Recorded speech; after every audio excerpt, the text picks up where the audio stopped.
বিভিন্ন স্থানত গলে ছাত্ৰ ছাত্ৰীসকলে এডিআৰইৰ পৰীক্ষাসমূহ কেতিয়া অনুষ্ঠিত হ'ব সেই বিষয়েও মোক প্ৰশ্ন কৰে।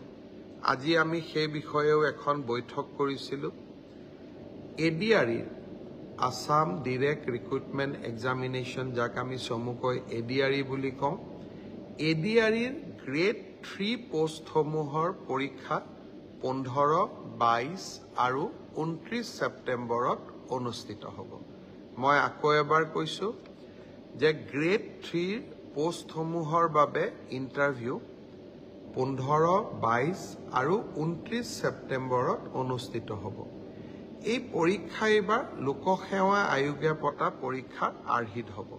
প্ৰথমতে প্ৰিলিমিনাৰী পৰীক্ষা হ'ব, তাৰ পিছত মেইনছ হ'ব, আৰু মেইনছৰ পিছত আমি ভাইভা প্ৰক্ৰিয়াৰ মাজেৰে আমি সমগ্ৰ ইণ্টাৰভিউ প্ৰক্ৰিয়াটো সমাপ্ত কৰিম।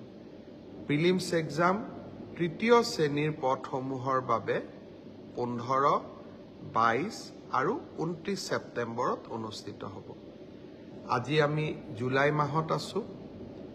মই আশা কৰিম যে আমাৰ শিক্ষাৰ্থীসকলে, চাকৰি প্ৰাৰ্থীসকলে যাতে পঢ়া শুনা আৰম্ভ কৰে। ঠিক সেইধৰণে চতুৰ্থ শ্ৰেণীৰ বাবেও আমি একেটাই ব্যৱস্থা হাতত ল'ম।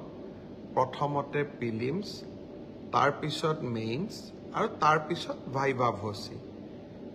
গ্ৰেড 4 বা চতুৰ্থ শ্ৰেণীৰ পদৰো প্ৰিলিমছ 20 আৰু 27 অক্টোবৰত অনুষ্ঠিত হ'ব।